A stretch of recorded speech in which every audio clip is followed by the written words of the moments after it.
Meanwhile, the Honda team tries to sort out their frustrations after this incident in heat number 2 with Stanton and McGrath. Let's hear from the two riders involved. Okay, you got in a little jam up there in the corner with your teammate. What happened?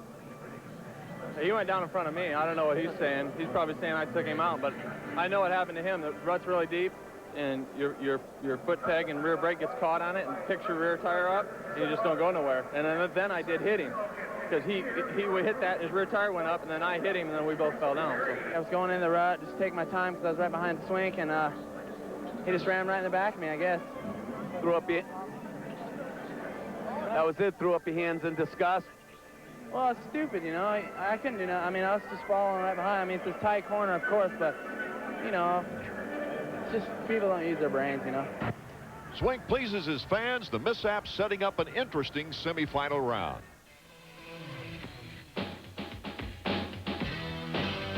Welcome back to the Silverdome as we take a look at highlights now of the semifinal rounds. 2 semifinal 6-lap features, the top 5 finishers advancing to the main event. And it should prove interesting after all the problems we had in the initial heat races. A lot of talent in the semis here this evening. A lot of guys that are potential top 3 in the main event. Going to go the long way to get there.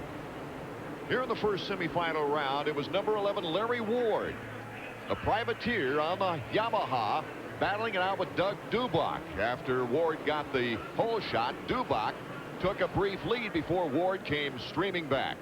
Couple of Yamaha privateers with a great opportunity here to get into the main event, mix it up. Of course, Ward, that's no surprise, but look who's behind him here. Number 19, Michael Craig on the factory Yamaha. Privateer Buddy Antunez, number 50, in pursuit of Doug Dubach, who has a new position this year. He's not racing a full schedule. I think he's found his niche. Dubach was kind of crash prone. Look at this great pass by Antunez. He was hurt a lot, but he's a great development rider, and Yamaha has put him to work developing the motorcycle. He's doing more work on the test track than he is on the racetrack, and, well, here he should have been on the test track. He loses a couple of spots as Craig goes by. Then Antunez hands one back with the crash. 125 West rider Damon Huffman, number 20, on an experimental Suzuki, Dave. Upside down forks have been the rage for a half-dozen years. He's testing a conventional fork, which they think will work well in the outdoor nationals. Seems to be working pretty well here as he goes by Doug Dubach. Meanwhile, out in front, number 11, Larry Ward, is on his way to his second semifinal win of the season. If he doesn't endo off this jump right here. He kind of got the launch a little wrong, but saved it on the landing. Good performance by Michael Craig, who really wasn't supposed to be in this event, as he places second in the semis and will go right to the main, along with Damon Huffman, who put in an impressive appearance. So it's Ward, Craig, Huffman, Dubach, and Kehoe. In the main, let's go to Jerry Bernardo, who talked with Larry Ward. Okay, Larry Ward, we were talking about ruts. They gave you a little trouble earlier. How were they out there now that you won one?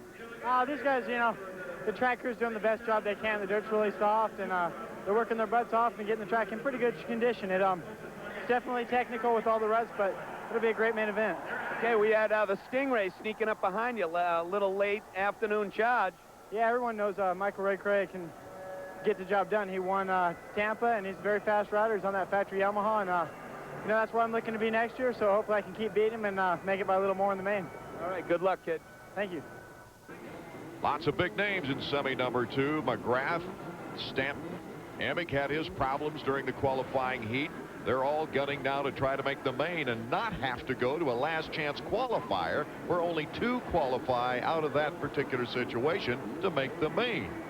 I wonder if McGrath had a chance to look at the tape yet and see how sour grapes his observations were after the heat race. He stopped in front of Stanton. Stanton hit him, and Jeremy blamed it on Jeff. As the gate falls on our highlights of semi number 2, watch number 6, Emig. He will move over, and Jeremy McGrath gets sandwiched in the first turn, but still survives as Emig comes out on top. Ryan Hughes is number 22 behind Emig, number 6, and then Jeremy McGrath in third. And number 1 in a pretty good transfer position here. Emig continuing to have problems staying on top of that motorcycle. Second time tonight, old Jeff Rose been on his head. He also, of course, facing the last chance qualifier if he doesn't make it to the main in this event. Jeremy McGrath kind of cases it a little bit in the soft dirt and gets dirt stuck in the brake lever. locks the rear brake on. He has no choice but to push it out of the way, clean out the lever. He just, as you said, hit the top of the jump, and it wedged a rock up in there in the brake mechanism, and rear wheel wouldn't turn. He had to stop. He had no choice, and now he's going to have to charge to get back into the main event. This is a huge development. Ryan Hughes, a West Coast 125 rider, has that 250 out in front here in the semifinal heat as Mike Jones and Stanton battle it out. Watch how Emig and Stanton make a sandwich out of Jones to take over second and third. More importantly, remember the early season contact between number 5 and number 6. Emig gave Jeff Stanton a lot of room right there. He doesn't want to be on the ground again tonight. Larry Brooks, number 31, currently in 5th spot, making a move on Jones. As we have Stanton, Emig, Jones, and Brooks. Brooks, a nice move. Bangs it hard coming off. Meanwhile, Jeremy McGrath slowly running these guys down. A glimpse of Denny Stevenson, who will actually get around Brooks and knock him back to 5th. Ryan Hughes getting the checkered flag, but the real drama of the semifinal heat is this final transfer spot. Can Brooks hold off Jeremy McGrath and send the defending champion to the last chance qualifier? Never in his career has Jeremy had to ride a last chance. He makes the run, but he comes up short, and he's going to the last race that gives him a shot at the main event tonight. He is not a happy camper. Oh, he's got to be channeling this frustration and negative feelings as they start working on the bike immediately. Put the little word balloon in there. Why am I here? What am I doing in the last chance? What went wrong? And what's going to happen to me if my bike breaks again? Think about it, Art. He's won 6 main events, but conceivably he could lose 25 points here tonight, and we could have a new battle for the championship. Unbelievable. Here we see the entire Honda crew almost making sure that bike is in tip-top shape. Skip Norfolk, Jeremy's mechanic, replacing the clutch lever right here. I think a lot of this is nervous energy. There's nothing wrong with a clutch lever. It's just what else can we do to try to get some insurance here that our hero doesn't end up on the sidelines tonight. Boy, that shot said it all, didn't it, Dave? Ryan Hughes, Emig, Stanton, Stevenson, and Brooks going to the main event, creating more drama with the champion going to the last chance qualifier. Now, he took all of his negative energy, all of his fear and frustration, and put it all together to easily win the last chance qualifier. Buddy Antonez holds off Todd DeHoot for the 2nd place in the last chance qualifier. Let's check out Jeremy's attitude. Yeah, it's my first time in the last chance. You know, it's unfortunate, but had a little bit of bad luck in the heat race. I think, you know, tangled with one of my teammates, and, you know, that's all right, but the semi, I got some dirt in my brake, so the bike wasn't going. It was wanting to stop, so it's unfortunate. You know, I had to ride the last chance, but I guess to my advantage, I guess I'm warm. Possibly to his disadvantage, he won't have his preference in gate position when the 250 main gate drops. We'll be back with the 125 main event from the Silver Dome after these words.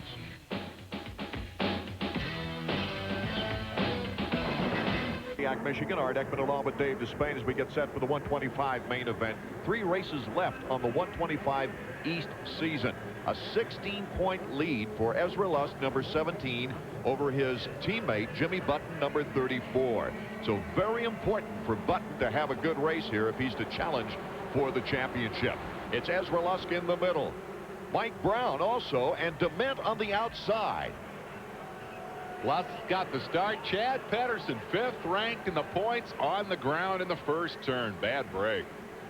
Out of the corner, it's Brown, number 92. Ezra Lusk, number 17 on the inside. Jimmy Button, 3rd. Timmy Ferry, 4th in this lineup. Big moment for the privateer to be out in front of the factory Suzuki's. A little bobble by Ezra there. Lusk crashed last time out.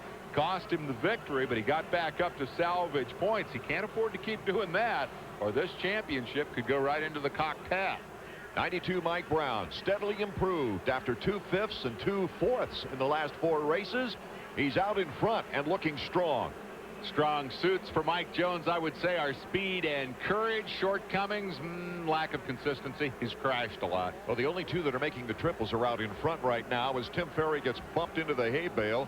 At number 56 is Curry. Ferry getting going again. He'll have to pass a lot of people.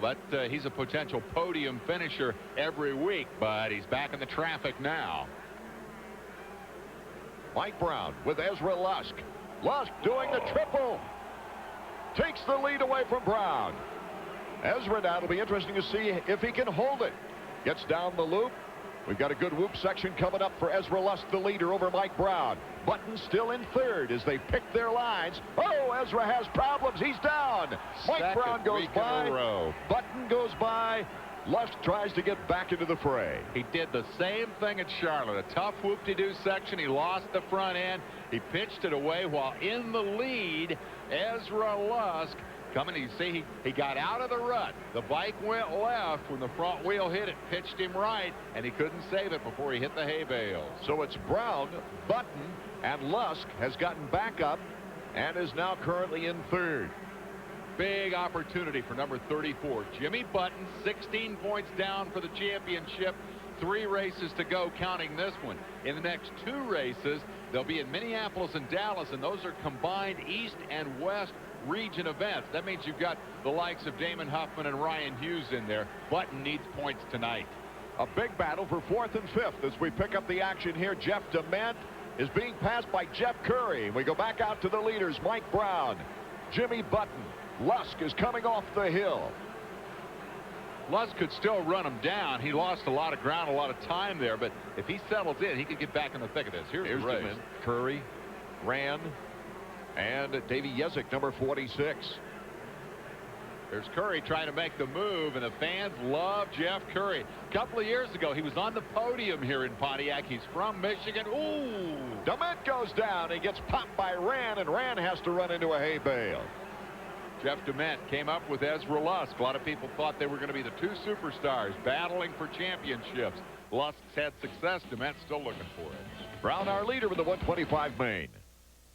Laps of the 125 main from the Silverdome in Pontiac, Michigan. Mike Brown on the way to gain his first Supercross victory. He did win in the winter AMA Motocross Series at Gatorback Park this year and has come on strong all year long. White flag, final lap, Dave. What a huge moment. It's hard to imagine how it feels for a privateer to be in this environment to beat the factory teams. The factory guys are used to this. For the privateers, this is a monster moment. Mike Brown. Oh, being a little conservative, almost lost it. Oh, man, can you imagine? Throw it on the ground 100 yards from the finish line. That would have been a disaster. What happened? Front wheel crossways in the air. He got the landing wrong. There are ruts you can't see on the back side of that jump. He just about pitched that thing into the bales, coming to the checkered flag. Wow. Gave his mechanic a little heart failure as well, I think, as he's got very excited, of course, and has every right to be, as Mike Brown finishing out this race in powerful style. Fist in the air. Mike Brown interrupts a title chase to get his first Supercross victory. Button will pick up a couple of points on his teammate with 2 more races to go. Jimmy Button in 2nd place. Ezra Lusk in 3rd. Jimmy needed to win this one tonight, but it was just not his night. Mike Brown did everything he had to do, and he deserves this. Congratulations. Jimmy Button can remember when he was a privateer. Dave, I think you mentioned the key word earlier for this young man right here, number 92, courage, because he went through the whoop section with every determination possible and also jumped every triple he possibly could. Brown, Button, Lusk, Jeff Curry, an impressive 4th, Tim Ferry 5th. Raynard never really up in contention, a 6th, Yezik, Pedersen, Karsten, and Neese. Let's go to Jerry. All right, Mike Brown, good job. You obviously got a lot of fans, and your mechanic is totally stoked. Yeah. You have a little last lap jitters on this first Supercross victory? The whole thing. I didn't know what to think. First time I ever been up front that long, but shit is a good one. How'd you feel near the end? You held it all together? Yeah, I felt great. I just got a little nervous there and had to relax in the middle of the race. And in the race, he wouldn't catch me very much, and I was slacked off and trying not to crash, but finally got one. Do you have any idea where Button was? Yeah, I kept my eye on him. Every time I go around the corner, I'd keep looking, make sure he wasn't gaining. If he'd gain, I'd turn it on a little bit. Just want to get across there first. Ezra Lusk with an 11-point margin over Jimmy Button with only 2 more races to go, Minneapolis and Texas. Let's hear from Jimmy. Yeah, I'm not real happy with being, second on the podium, especially, the way it happened. I got a good start. I was right behind Ezra and Mike. Ezra made a mistake. I got right on Mike. I was having a hard time doing a triple, so he'd gain on me there, but I was catching him, you know, a lot of other places on the track, and I'd be able to get right on him. But I had kind of set up where I was going to pass him. I just wanted to stay close. I knew where I was going to be able to get him, so I just wanted to stay close to him. And the ruts were real deep tonight, so I went through one of the ruts in the last double for the corner, and it kicked my brake lever foot off of the peg, and I couldn't get back to the brakes. So I just ran right through the hay bales, ran out the track, and he gained, you know, probably 10, 12 seconds on me. I caught back up to him, but.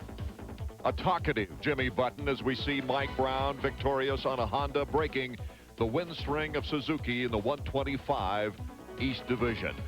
Every struggling youngster in America trying to make a career in motocross is dreaming of this moment, Art. We'll be back with the 250 main in a moment. McGrath on the lineup on the gate is on the outside. Only Buddy Attenez is to his right, as you see number 1 right there.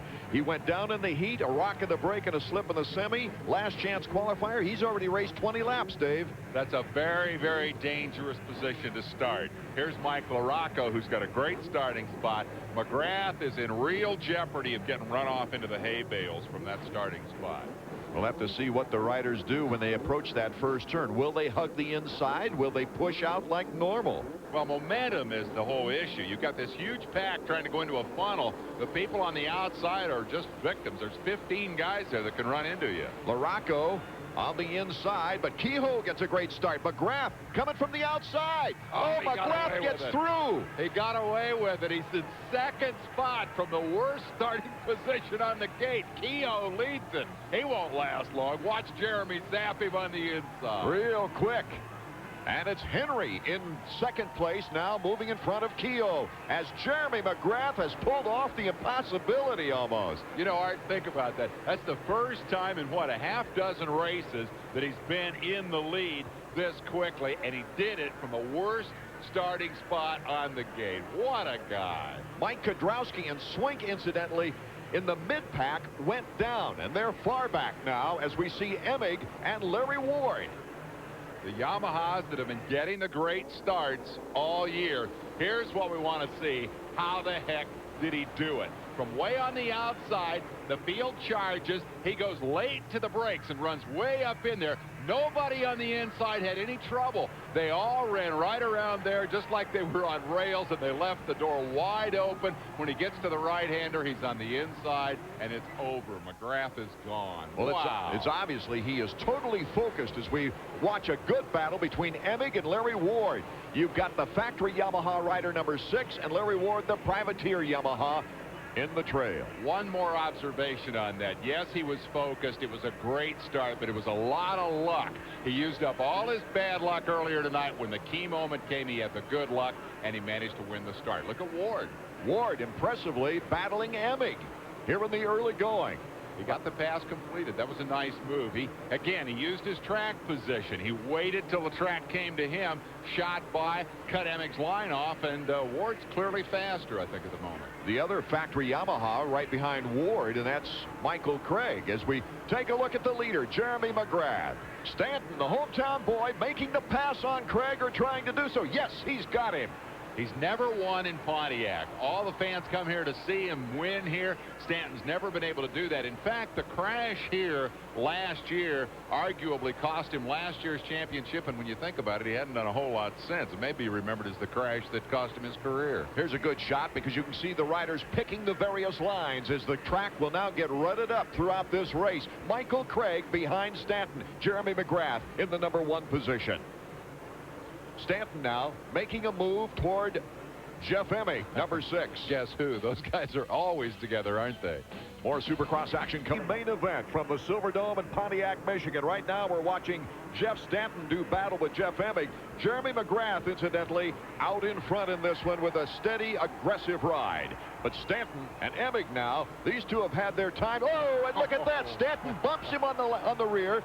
And Emig's eyes go to the sky saying, oh, my gosh, they've had more than their share of "that's racing" comments this year, Dave. Yeah, it was at Atlanta that Emig rear-ended Stanton. This was not Stanton's fault. Jeff got the front wheel out of the rut, jammed on the brakes to try to save it, and for the second time tonight, Stanton runs over somebody through no fault of his own. Here's LaRocco, and he's putting on his usual charge, attacking Stanton. Michael Craig right in front of Stanton. Nobody at Supercross has passed more people in a single season than Mike LaRocco. He cannot buy a start, but he sure can get through the traffic. And it's been a problem common to both the Kawasaki's. Again here tonight, Kedrowski crashing on the first lap. Michael Craig having his problems at the top of the loop. So LaRocco now moving into 4th, Stanton 5th.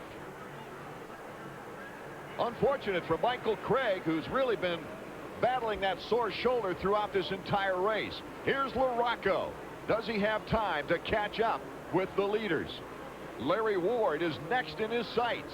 The new and improved Larry Ward, in better condition and faster than we've seen him in years, and more consistent. That's the big thing. Hey, Jeff Stanton has had some problems. He was going over a double jump, came down off the track. Another Pontiac misfortune for Stanton, who can't buy a break in this place. Henry 2nd, Ward 3rd, LaRocco 5th, and we've got a good battle staged behind the leader, Jeremy McGrath. How long will it take Mike LaRocco to A, catch, and B, collide with someone in front of him? Coming off the hill into the whoop section now. Henry, Ward, and LaRocco. Now watch them pick the lines. The deeper ruts are to the inside. LaRocco's going to the outside right now, and he's got a good shot at Ward. Wheel to wheel. Oh, great action. Good pass. Acceleration from LaRocco moving in front of Ward. You've got to hand it to Ward. He didn't wilt in this race like he has in prior races, except for Anaheim. He's keeping up. He wants it back again from LaRocco. And let me elaborate on my point about LaRocco.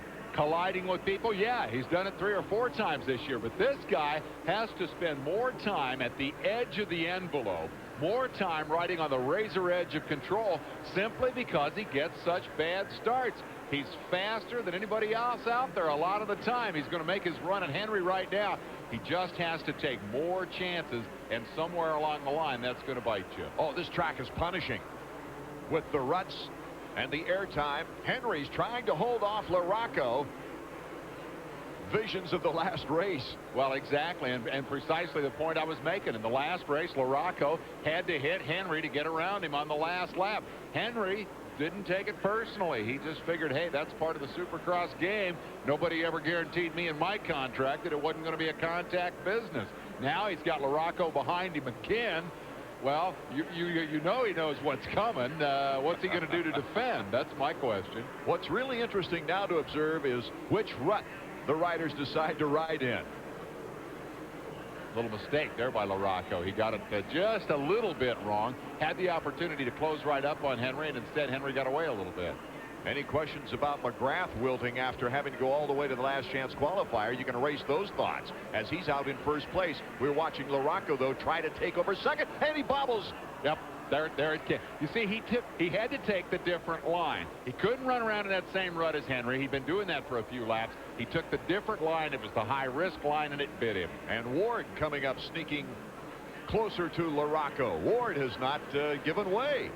Henry's holding him up a little bit, I think. LaRocco could go faster than Henry, but he can't get around. And as a result, number 11 has made this a 3-man race again. LaRocco to the outside, and look at how deep those ruts are getting. LaRocco getting an edge again on Henry. Oh, great battle. Only guy out there passing on the outside. Mike LaRocco sets it up, cuts back inside. He may have him this time. Henry, though, showing better endurance than in previous races right now. LaRocco with the inside line gets the clean pass this time and moves into second place. Henry looks back to see what the competition is there. Larry Ward is right there. I expect Henry knew that LaRocco was going to be a little quicker. His concern is, have I got somebody else on my back now, or can I concentrate on getting back to LaRocco? Well, here's your answer.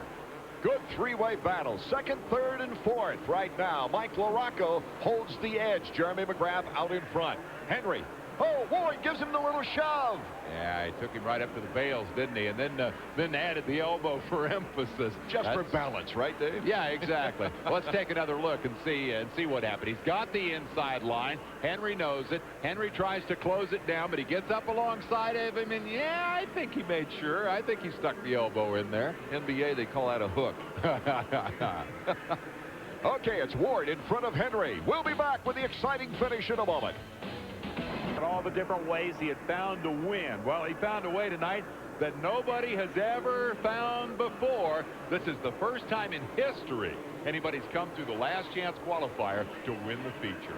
Oh, what determination and fine riding on a very difficult course. You can see those ruts look like canyons right now as Jeremy McGrath coasting to the checkered flag.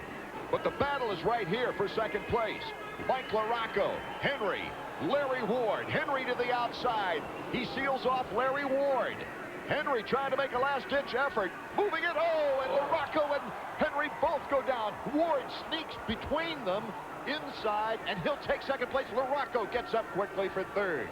Second week in a row they've hit on the last lap. Last week LaRocco hit Henry for the win. This time Henry hits LaRocco for runner-up. All fair in love, war, and on the last lap. Watch Henry's right side handlebar right there. He hooked LaRocco's left side handlebar. It turned LaRocco to the outside, and they both went down. And a happy privateer, Larry Ward, getting the hug from team owner Clark Jones of the Sizzler No Lean Yamaha crew. Larry Ward, a little bit of luck, moves into second place on the podium. Right place, right time. Everybody goes down in front of him. He saw the opening. He could very well have been taken out in that, but he went to the inside, and that got him second spot. McGrath, Ward, LaRocco, Henry, Mike Kudrowski, a good comeback to get a fifth spot. Michael Craig in sixth, Stanton, Huffman, Lamson, and Emig, the top 10. Let's go to Jerry Bernardo. All right, Jeremy, while you were out there in the lead, I asked Skip, I said he, quote-unquote, said he was a little PO'd and he was going to win the main. Well, you know, I had some unfortunate luck tonight, and, you know, I was destined to win that main. I've had enough bad luck. Last race I got 7th, and I think it's BS, you know. I'm out there to win and put on a show for these guys, and, you know, I admit I'm having fun, but there's times that I get mad. And when I get mad, that's all there is to it. I told you, you got all that stuff out of your system, all that bad luck in the first two. Yeah, you know, I mean, I couldn't have had a worse spot on the gate, so my mind was totally on neutral, and, you know, I was concentrated on that start. And that's what I did, and I went out there and put the best 6 laps in, first 6 laps, and got a little lead there, and then just took it to him. Jeremy McGrath now with a 46-point lead. The battle is for second between LaRocco and Kudrowski. Let's hear a happy Larry Ward. All right, Larry Ward, you were running really strong. You told me you've been riding every day for 2 weeks and you feel fast. You proved that you're up here, but there was an incident right near the checkered flag, in your words. Well, it was a tight race for second between Mike LaRocco, Doug Henry, and myself, and we were all going for it, back and forth in the last turn. Fortunate for me, I was in the worst position going the last turn, and it turned out for the best. Those guys, both great competitors, were going for the second place finish, and when they went down, I snuck around the inside, and I was a happy man. I could see the look on your face right through them Oakleys. Yeah, I was happy. You know, I got a third in Anaheim and a second tonight. If I can get up on the podium a couple more times, you know, a privateer's goal, even though I'm really happy with the Team No Lane bike, a privateer's goal is to be a factory rider. And second behind Jeremy McGrath, I'm on my way. All right, thanks a lot, Larry. Good job. Thanks. Larry Ward trying to rekindle a career. Well, last week, we didn't see much ill will when these two tangled. I wonder if the attitude is the same. It could have been considered retaliation. Let's check it. There was a little incident right before the check-in. What happened over there? I got out there and I got hit with the rock on my clutch finger, and, you know, I figured the last lap, just keep it up, stay in the ruts, and, you know, pull off second. Because Jeremy was too far ahead, but, you know, I got a little too lazy, and, you know, it cost me. Did you smack into Henry or something? No, Henry bonsai'd it, and he landed on me from the outside, and he pulled us both down. Yeah, that's cool. LaRocco conceding that, yeah, Henry took me out, but I should have never been back there with him in the first place. Jeremy McGrath, his 7th win in 10 races, and they've all come from different directions, literally. Over and over, he does things that have never been done before. Tonight, he wins from a last chance qualifier, an unprecedented accomplishment. We used to have 2 races from the Silver